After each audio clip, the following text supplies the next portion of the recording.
기도하겠습니다. 거룩하시고 은혜와 사랑이 풍성하신 아버지 하나님, 이 시간 하나님 앞에 머릿속에 경배드리 올 때 우리로부터 하늘문을 활짝 열어주시고 생명의 말씀으로 임재하여 주시옵시고 종의 입술을 통하여 주의 음성을 들려주시옵시며 듣는 들의 마음문을 열어 주의 음성을 복되게 듣는 시간 되게 도와 주시옵소서. 예수님 이름으로 기도하옵나이다. 아멘. 따라합시다. 잃어버린 양에게로 가라. 오늘 요절 말씀 마태복음 10장 6절 말씀 같이 한번 크게 읽겠습니다. 시작. 오히려 이스라엘 집에 잃어버린 양에게로 가라. 오늘은 4월 마지막 주일로서 3대가 함께 드리는 예배를 하나님 앞에 드리고 있습니다. 오늘 말씀 특별히 예수님께서 제자들을 둘씩 짜르지어 전도를 내보내시면서 주신 말씀입니다. 우리의 잃어버린 양들은 과연 누구일까요? 이 시간 잃어버린 양들을 다시 찾기를 원하시는 예수님의 마음이 우리 마음을 두드리고 그 마음이 우리 마음 될 수 있기를 주님의 이름으로 축원합니다. 1장 먼저 가까운 가족에게로 가라. 오늘 예수님께서 제자들에게 이방인과 사마리아 고을에 들어가지 말라라고 말씀하십니다. 우리 오늘 말씀, 우리 5절 말씀을 같이 한번 크게 읽어볼까요? 시작. 예수께서 이 12를 내보내시며 명하여 이르시되 이방인의 길로도 가지 말고 사마리아인의 고을에도 들어가지 말고. 이방인의 길로 가지 말고 사마리아인에게도 가지 말아라. 이걸 잘못 오해하게 되면 우리 예수님은 이방인들이 구원받는 것, 사마리아인들에게 전도하는 것을 별로 원치 않으신 것처럼 오해할 수가 있습니다. 그런데 우리 예수님께서는 사마리아 여인에게 복음을 전파하신 적이 있습니다. 그리고 계속해서 이방인 두로와 같은 그런 곳에도 복음을 전파하는 걸 볼 수가 있고, 예수님이 부활하시고 승천하시기 직전 제자들에게 추상 같은 명령을 내리십니다. 너희는 땅끝까지 이르러 내 증인이 되리라. 온 유대와 사마리아와 땅끝까지 이르러 내 증인이 되리라. 할렐루야. 이걸 보게 되면은 우리 예수님의 마음은 이미 이방인들에게, 사마리아인에게 땅끝까지 모든 영혼들이 구원받기를 원하시고 계셨고 복음이 그렇게 전파되기를 간절히 소원하고 계셨다는 것입니다. 그런데 오늘 본문에서는 왜 이방인의 길로도 가지 말고 사마리아인의 고을에 들어가지 말고 라고 말씀하실까요? 그리고 오히려 이스라엘 집에 잃어버린 양에게로 가라고 말씀하실까요? 이스라엘에게로. 이것은 어떤 전도의 큰 범위를 얘기하고자 하는 것이 아니라 가장 먼저 내 백성, 내 가족, 내 친족들에게 먼저 복음을 전파라고 하는 그러한 의미에서 주신 말씀임을 알 수가 있습니다. 한마디로 말해서 요한일서 4장 20절에 보면 이런 말씀이 나옵니다. 보는 바 그 형제를 사랑하지 아니하는 자가 보지 못하는 바 하나님을 사랑할 수가 없느니라. 땅끝까지 복음을 전파하기 전에 먼저 가장 가까운 가족과 친지와 이웃들로부터 복음 전파가 시작되어야 된다라는 말씀을 이야기하고 있는 것이지요. 전도의 출발점이 가족부터, 전도의 출발점이 예루살렘부터, 전도의 출발점이 바로 내 안에 있는 내가 가장 만나기 쉬운 그런 친족들로부터 시작해서 복음이 땅끝까지 전파되어야 한다는 것을 강조하고 있는 것입니다. 사도 바울 한평생 선교사로 지내면서 죽을 때까지 이방인들에게 복음의 빚진 자로 세계를 바치며 살았습니다. 그런 그가 로마서 9장 1절 3절에 이런 말씀을 이야기합니다. 나에게 큰 근심이 있는 것과 마음에 그치지 않는 고통이 있는 것을 내 양심이 성령 안에서 나로 증거하노니 나의 형제 곧 골육의 친척을 위하여 내 자신이 저주를 받아 그리스도에게서 끊어질지라도 원하는 바로라. 할렐루야. 사도 바울 우리가 알다시피 이방인의 선교사로 부름을 받았고 일평생 세계 선교를 위해서 목숨을 바쳤습니다. 그런 사도 바울의 내면 깊은 곳에서는 동족을 향한 애틋한 마음이 있었다는 걸 볼 수가 있습니다. 실제로 우리가 전도를 해보면 가장 전도하기 어려운 사람들이 가족과 친지들입니다. 왜 그럴까요? 왜 가장 가까운 사람들에게 전도하기가 힘든 것일까요? 우리가 실제적으로도 민족적으로 보면은 필리핀에 가도 중국에 가도 저 아프리카까지 가서 복음을 전합니다. 그런데 가장 어려운 곳이 어디냐? 바로 북한입니다. 복음을 여러분들도 전도하다 보게 되면 사실 멀리 있는 친구라든지 가끔 만나는 사람 전도하긴 쉬운데 나의 가장 가까이 있는 가족들, 부모, 형제, 자매, 이웃들 초청하기가 힘들죠. 왜 그럴까요? 올 듯 말 듯 하면서도 안 옵니다. 우리 예수님께서도 공생을 시작할 때 제일 먼저 갈릴리로 가셔서 친족들에게 복음을 전합니다. 그런데 받아들이질 않아요. 오히려 예수님을 미친 사람 취급하면서 예수님을 잡으러 옵니다. 아주 귀찮으신 예수님께서 누가 내 형제며 누가 내 가족이다 하면서 마리아가 왔을 때도 내다보지 않는 모습도 성경에 나옵니다. 예수님이 가는 곳마다 죽은 자를 살리며 수많은 질병을 고치고 기적을 행하셨는데 성경에 보게 되면은 예수님이 태어나신 고향에서는 기적과 권능을 행하지 않았다라고 성경에 나옵니다. 왜 그랬을까요? 그것은 예수님에 대한 편견이 그들 마음 가운데 자리하고 있었기 때문입니다. 늘 고향 사람들은 예수님 어릴 때부터 보아왔어요. 어릴 때 코 흘릴 때부터 어릴 때 물장구 치던 모습 다 보아왔습니다. 그래서 그들 머릿속에는 목수의 아들 요셉의 아들, 목수 요셉의 아들이라는 이미지가 그대로 남아있습니다. 그 예수님이 아무리 훌륭한 말씀을 해도 그 예수님이 권능을 행해도 그걸 잘 믿으려고 하지 않고 인정하려고 하지를 안 해요. 우리도 그렇죠.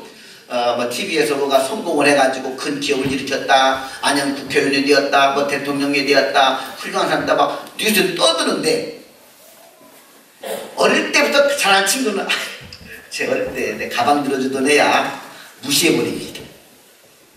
이름도 함부로 부릅니다. 인정하고 싶지 않다는 거예요. 그럼 어릴 때의 그 모습이 그대로 뇌리에 잡혀 있습니다.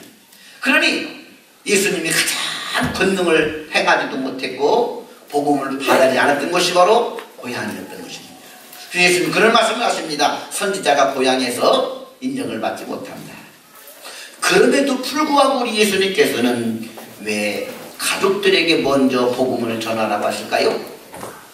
따라합시다. 가족이기 때문에. 그래요. 남이야 받아들이지 않으면 그냥 머리 털어버리고 나올 수가 있습니다. 쉽습니다.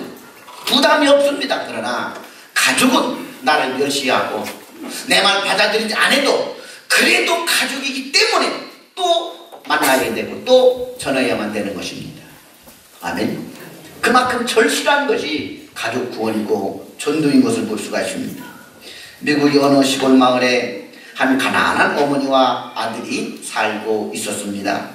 어머니는 낮에는 양계를 하고 밤에는 삭바느질을 해서 아들을 뒷바라지하며 늘 새벽을 깨어 아들을 위해서 하나님 앞에 기도했습니다. 아들은 어머니의 은혜에 보답하는 심정으로 열심히 공부했습니다. 고등학교를 수석으로 졸업하게 되었습니다. 어머니는 아들의 졸업식을 앞두고 고민에 빠졌습니다. 졸업식에 입고 갈 변변한 옷이 없었기 때문이었습니다. 어머니의 누추한 모습을 아들 졸업장에서 보여주고 싶지 않았습니다. 혹시 아들이 부끄러워할까봐 걱정이 되었습니다. 그래서 어머니가 이렇게 아들에게 핑계댑니다. 얘야, 내가 너에게 졸업식 해가지고 했는데 갑자기 급한 일이 생겨서 못 가겠구나. 네가 이해하렴. 그러자 아들이 울면서 어머니에게 요청합니다. 아니 어머니, 어머님이 참석하지 않는 졸업식이 제게 무슨 의미가 있겠습니까? 강권에서 꼭 졸업 참석하도록 요청합니다. 드디어 졸업식 날이 되었습니다. 졸업식 날 아들은 수석 졸업자로서 졸업자를 대표해서 대표 연설을 하고 대통령이 걸어준 메달을 목에 겁니다. 그러더니 이 아들이 장례를 둘러보더니만 저 구석에 남루한 옷차림으로 앉은 한 어머니에게 달려갑니다. 그러더니 어머니 끌어안고 입을 맞추면서 이분이 우리 어머님이십니다. 어머니 감사합니다 하면서 어머니께 모든 영광을 돌리며 어머니를 자랑스러워 했습니다. 그가 훗날 미국의 제28대 대통령이며 1919년에 노벨 평화상을 수상한 윌슨이었습니다. 그 그는 대통령으로 재임하던 1914년 5월 둘째 주일을 어머니 날로 법을 제정했습니다. 그는 의회에 가서 상하 의원들에게 간증을 하면서 얘기했습니다. 나의 홀어머니가 나를 위해서 기도해 주셨고 오늘 내가 이렇게까지 우리 어머니 헌신이 없이는 되지 않았습니다. 눈물로 호소했을 때 의원들이 어머니 날을 제정하도록 법으로 승인해 주었습니다. 이것이 계기가 돼서 전 세계 교회가 5월 둘째 주일을 어머니 주일 혹은 어버이 주일로 지키고 있습니다. 우리나라에서는 1955년 기독교 신자였던 이승만 대통령이 5월 둘째 주일을 어머니의 날로 공포하게 이르게 됩니다. 그리고 1974년에는 어머니 날을 아버지들이 소외했다고 해가지고 어버이 날로 제정하여 발표하게 됩니다. 전 세계 교회가 지금도 5월 둘째 주일을 어버이 주일로 지키게 되었고 이것이 사회에 국가에 영향력을 끼쳐서 각 나라마다 어머니 날, 어버이 날을 따로 제정하게 되지요. 우리나라도 5월 8일을 어버이날로 제정하고 있는 것이지요. 과거 모든 세계는 다 기독교 교회가 세상에 영향을 끼치고 기독교회의 이와 같은 효도하는 운동을 통해서 사회에 영향을 끼쳐 사회와 국가는 어버이를 존경하는 풍토가 되어지게 됐다는 것입니다. 이만큼 기독교는 이 사회와 민족과 국가에 영향을 끼쳐왔습니다. 다음 달 5월 둘째 주일이 바로 어버이 주일입니다. 우리는 이날 해피데이 5.12 전도 축제를 계획하고 있습니다. 이날이 왜 해피데이냐? 가장 행복한 날이냐? 여러분, 온 가족이 예수 믿고 구원받고 사랑하는 부모 형제를 초청해서 하나님 앞에 예배드리는 것, 이것이 가장 해피한 날이기 때문입니다. 그리고 우리 하나님이 가장 기뻐하고 춤추는 날이기 때문에 우리가 이 날을 해피데이라고 얘기하고 바로 어버이 주일인 5월 12일에 가족 구원과 이웃들을 초청해 하는 전도 대잔치를 열고자 하는 것입니다. 우리 사랑하는 성도 여러분, 여러분들의 가족이 지옥 간다고 한다면 그것보다 슬픈 일이 없을 것입니다. 내가 가장 귀하고 소중한 것을 안다고 한다면 그것을 나누어주고 싶은 분들이 가장 사랑하는 이들입니다. 저는 여러분들이 정말 부모님께 효도하는 아들, 딸들이 되고 자녀들을 건사하는 좋은 부모가 된다고 한다면 가장 먼저 그 가족들을 초청해서 주님 앞에 모시고 오실 길을 주님의 이름으로 축원합니다. 그래서 우리 예수님께서도 12 제자들을 보내면서 너희들은 이방인의 길도 사마리아 고을에 들어가지 말고 오히려 이스라엘 집에 잃어버린 양에게로 가라고 말씀하고 있는 것입니다. 그 잃어버린 첫 번째 대상이 누구입니까? 바로 여러분의 피를 나는 가족들, 형제, 자매, 부모들인 줄로 믿습니다. 두 번째, 잃어버린 양은 과연 누구일까요? 오늘 본문에 보면 예수님께서는 이스라엘인이라고 하지 아니하고 이스라엘 집에 잃어버린 양이라는 표현을 쓰고 있습니다. 이스라엘 집에 잃어버린 양. 이스라엘은 하나님의 백성입니다. 일찍이 하나님께서 모든 민족 중에서 하나님의 백성으로 선민으로 택한 민족이 이스라엘인들입니다. 그런데 이스라엘 백성들 중에서도 지금 하나님의 품을 떠나서 탕자와 같이 잃어버린 자, 방황하는 자들이 있다는 것입니다. 너희의 이웃들 중에 믿다가 낙심한 자, 믿다가 방황 중인 자, 그들을 다시 전도하도록 하여라. 신앙생활도 마찬가지입니다. 신앙생활 열심히 하다가 열심히 했던 것은 추억이 돼버리고 지금 마치 학생들이 공부하다가 방학을 한 것처럼 신앙에 방학을 하고 있는 잃어버린 방황하는 영혼들이 있다는 사실입니다. 그들이 두 번째 초청 대상자들이라고 주님은 말씀하고 싶은 것입니다. 특별히 교회가 위치한 이곳 시화 지역은 형성된 지 20년도 채 안 되는 신도시입니다. 그전에 우리가 처한 이 교회와 이 도시는 바로 영전, 뻘로 가득 찬 해변이고 바다였습니다. 바다를 막아서 한 도시가 형성된 것이지요. 그렇기 때문에 이 도시는 20년도 채 되지 않았습니다. 그러다 보니까 모든 주민들은 투박이가 아니라 멀리 객지에 살던 사람들이 신도시가 형성되니까 이곳으로 이주해 온 사람들이 전부입니다. 한마디로 말하면 고향이 분들이 아니란 얘기지요. 그러면 자신의 모교회가 없습니다. 또 이것은 공단을 중심으로 형성된 도시이다 보니까 공단에서 직장을 바꾸게 되어지게 되면 다른 곳으로 이주하게 됩니다. 평균 이동률이 우리 시와 신도시는 100명 중에 20가정이 1년에 한 번씩 이사한다는 것입니다. 그래서 자주 이사를 하다 보니까 교회도 옮겨가게 돼요. 자주 교회를 옮기다 보게 되니까 내 교회가 우리 교회가 없어져 버리게 됩니다. 영혼의 안식처인 교회가 없어지게 돼요. 고향이 사라진 것처럼 영혼의 고향 교회도 사라지다 보니까 한번 거쳐가는 교회식으로 생각을 하다 보니 교회에 정이 없고 정착하지 못하게 되니 결국은 신앙이 제대로 형성될 수가 없고 신앙도 방학을 자주 하게 된다는 사실입니다. 믿음을 다 상실해버리고 믿음을 놓고 역적으로 방학하는 믿다가 낙심된 잃어버린 영혼들이 태반이 우리 주위에 살고 있다는 것입니다. 그래서 예수님께서는 그렇게 말씀하신 것입니다. 이스라엘 집에 잃어버린 영혼들에게로 먼저 가라. 할렐루야. 우리도 이 주님의 음성을 듣는 복된 시간 되기를 주님의 이름으로 축원합니다. 우리가 보통 오래된 이웃들을 친구, 또 우리 부모님을 모친, 아버지를 부친이라고 부릅니다. 두 분은 양친이라고 부릅니다. 이때 모두가 다 가까울 친자를 씁니다. 가까울 친은 한자를 보게 되면은 나무 목자에다가 설 입자가 있고 그 우편에 볼견자가 되어 있는 것이 바로 가까울 친, 친구 친이라고 부르고 이것을 또 부모 친자라고 부르기도 합니다. 이 글자를 가만히 들여다보고 있노라면 무엇이 생각나느냐? 누가복음 15장이 생각이 납니다. 아버지가 두 아들이 있었는데 한 아들이 아버지에게 유산을 물려달라고 해서 먼 나라로 가게 됩니다. 그곳에서 잘 살아보고 싶었는데 성공하고 싶었는데 부모 떠나고 혼자 돈 가지고 있다가 보니 허랑방탕하게 써버리게 되고 가난한 자가 됩니다. 집 나간 아들이 돌아오기만을 아버지는 기다립니다.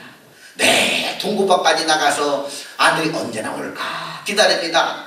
잘 보이지 않을 때는 나무에 올라가서도 이렇게 먼 데를 바라보고 있습니다. 여기서 집 나간 아들을 기다리는 아버지는 성경에서 하나님으로 의미하고 있고 집 나간 탕자는 하나님 앞에 잃어버린 양들, 우리 인생들을 의미하고 있습니다.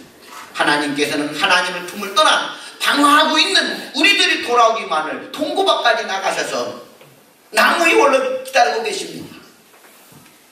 나중에 너무 기다리기가 힘드셔서 직접 하나님이 육신에 있고 인간의 몸을 입고 이 땅에 오셨는데 그분이 바로 하나님의 아들 예수 그리스도가 되십니다. 그런데 이 친자를 쓸 때 나무 목자의 설립자의 볼견자를 쓸 때 친구 친자, 친화 친자로 쓰다가 특히 부모님께 쓸 때는 거기다가 부모 친자라고 쓸 때는 앞에다 사람 인자 하나를 더 넣습니다. 한자에 보게 되면 국어죠. 뭘 가르치느냐? 하나님께서 인간의 몸을 입고 사람으로 오셨다. 그러므로 디모데전서 2장 5절 이렇게 말합니다. 하나님 한 분이시요 또 하나님과 사람 사이의 중보도 한 분이시니 곧 사람이 그리스도 예수라. 기다리시다가 하나님이 직접 인간의 몸을 입고 사람의 몸을 입고 오시어서 그리고는 나무에 바로 십자가지요. 나무 십자가에 달리셨습니다. 나무 십자가에 서셔서 그곳에서도 우리들이 돌아오기만을 간절히 기도하십니다. 아버지여 저들의 죄를 사하여 주옵소서. 저들이 하는 짓을 알지 못함이니이다.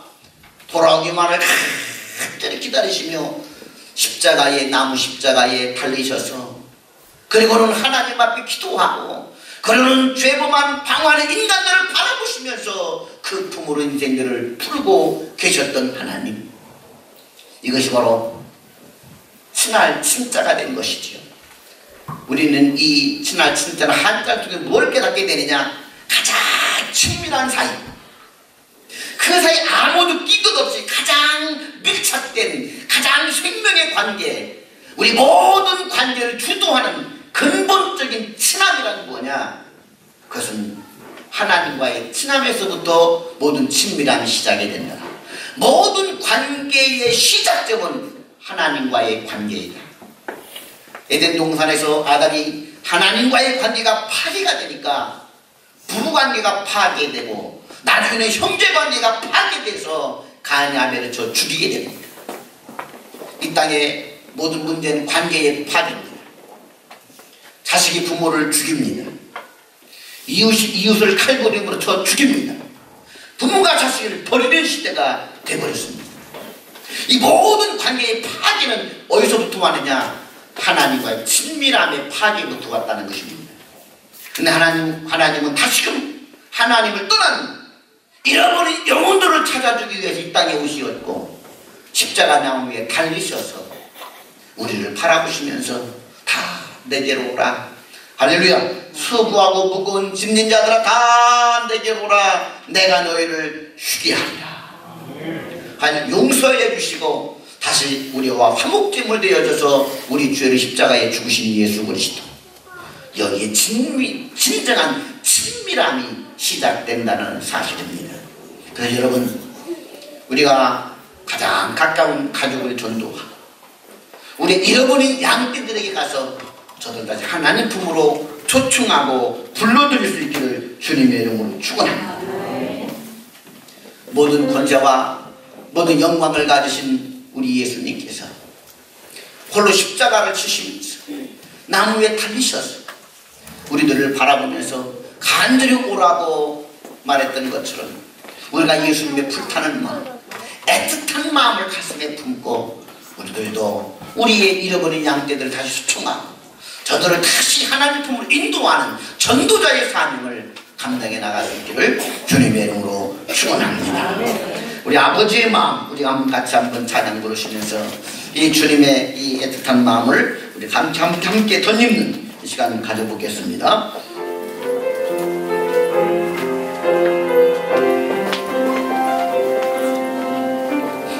아버지, 당신의 마음이 있는 곳에 나의 마음이 있기를 원해요.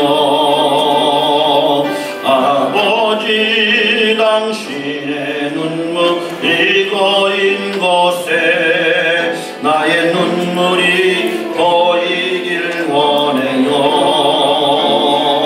아버지, 당신이 바라보는 영혼에게 나의 두 눈이 향하길 원해요. 아버지, 당신이 울고 있는 어두운 땅에 나의 두 발이 향하길 원해요. 나의 마음이 아버지의 마음 알아. 내 모든 뜻 아버지의 뜻이 될 수 있기를 나의 온 몸이 아버지의 마음 알아. 이 모든 삶 당신의 삶 되기를. 세 번째, 천국이 가까웠음을 선포하라. 우리가 가족들과 잃어버린 이웃 영혼들에게 가서 어떤 말씀을 전해야 될까요? 우리 예수님께서는 제자들 보내시면서 이 말씀을 전하라고 당부하고 계십니다. 우리 다 함께 7절 말씀 같이 읽겠습니다. 시작. 가면서 전파하여 말하되 천국이 가까웠다 하고. 천국이 가까웠다, 이 말씀은 세례 요한이 외쳤던 복음이기도 합니다. 회개하라, 천국이 가까웠느니라. 또 예수님께서도 열심히 가는 곳마다 가르쳤던 복음이 천국이 가까웠다라는 말씀이었습니다. 그리고 예수님께서 또 제자들에게 다니면서 천국이 가까웠다고 전파하라고 부탁하고 있습니다. 왜 거듭거듭 성경은 이렇게 가서 전할 복음의 핵심은 천국이 가까웠다, 천국 복음이었던 것을 볼 수가 있습니다. 왜 그럴까요?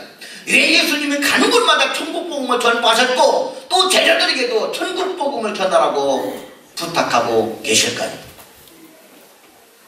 사람들이 무엇을 가장 중요하게 여기느냐는 그 사람의 삶의 스타일을 그대로 대변해주고 있습니다.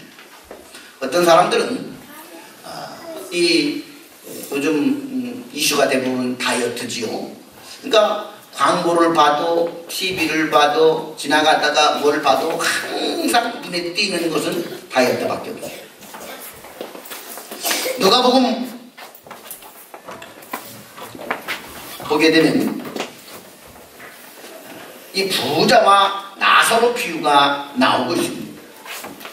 부자와 나사로 비유를 보게 되면 이 부자는 돈을 모으는데 삶의 취미와 행복을 가지고 있습니다. 그래서 자신의 곳간에다가 쌀가마를 쌓아두고 동네 엽전들을 수북히 쌓아둘 때 참 행복했고 흐뭇했습니다. 요즘도 마찬가지지요. 열심히 돈을 벌어서 당근 속에 금괴를 갖다 놓고 또 여러 적금 통장에 수북히 적금들이 쌓아갈 때 삶의 재미가 솔솔 나게 됩니다. 물론 이것도 삶을 살아가는 하나의 작은 행복이기도 합니다.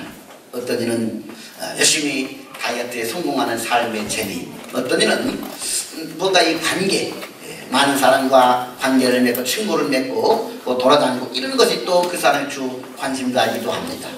나름대로 사람들은 중요하다라고 생각하는 것이 꼭 있게 마련입니다.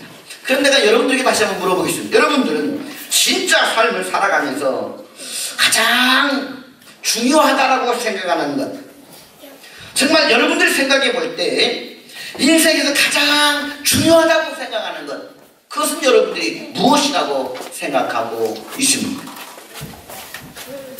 사실 모든 중요하다고 생각하는 것들을 가만히 들여다보게 되면은 그런 한낮 아침 안개와 같은 것들입니다.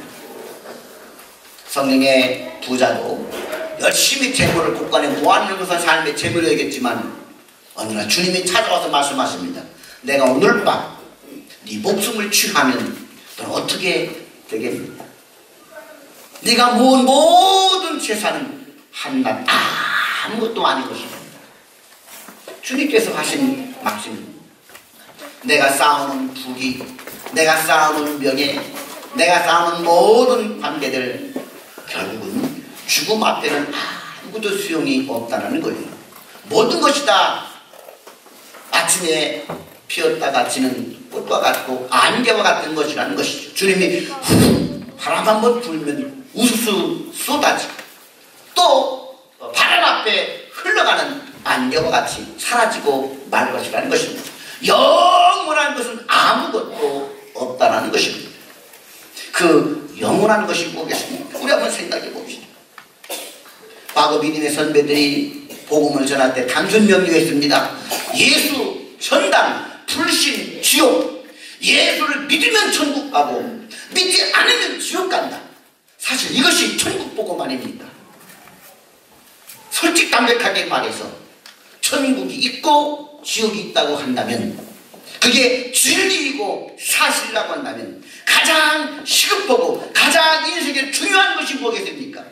그것은 바로 예수 믿는 것입니다. 아멘.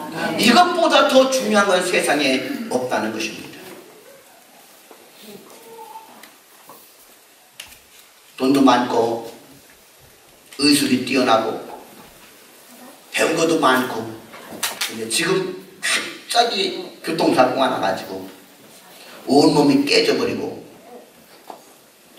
숨이 할딱할딱하고 지금 당장 구급처치하지 않으면 죽을 수밖에 없는 사람이 됐다고 한다면 그 사람의 가장 중요한 것이 뭐겠습니까? 멎어가는 심장을 다시 살리는 것입니다.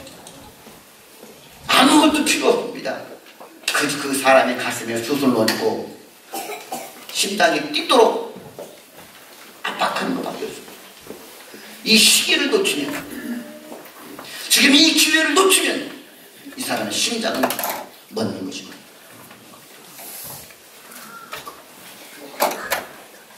얼마 전에 저 지방에서 한 이웃이 칼을 들고 막 휘둘러서 이웃 주민들 4명을 죽였어요. 엄마는 자기 딸이 아들이 죽는지도 모르고 앞에 내려와 보니까 딸이 죽어 있는 거야. 또 누구는 내가 그 딸을 구하지 못했다고 망자시라며 굴기도 하고. 그 집에 앉았다가 먼저 내려간 딸이, 젊은 20대의 딸이 난자단에 죽어 있는 모습을 봅니다. 그게 먼 지방에 일어난 사건이라고 볼 수가 없는 것입니다. 언제 어떻게 우리 사는 가족들이, 언제 어떻게 우리의 부모 형제들에게 닥칠지는 아무도 모릅니다. 꼭 사고뿐이겠습니까? 이때 가장 다급하게 필요한 것은 아무것도 없습니다. 돈도 명예도 할수도 필요 없습니다. 천국입니다. 아멘. 천국 보고, 영생의 보고, 이것만이 위로가 되고 이것만이 소망이 됩니다. 영원히 만나지 못할 강을 건너가는 것처럼 슬픈지 없어요. 그러나 우리가 지난주 말했듯이 죽음은 성경은 잠이라고 표현합니다.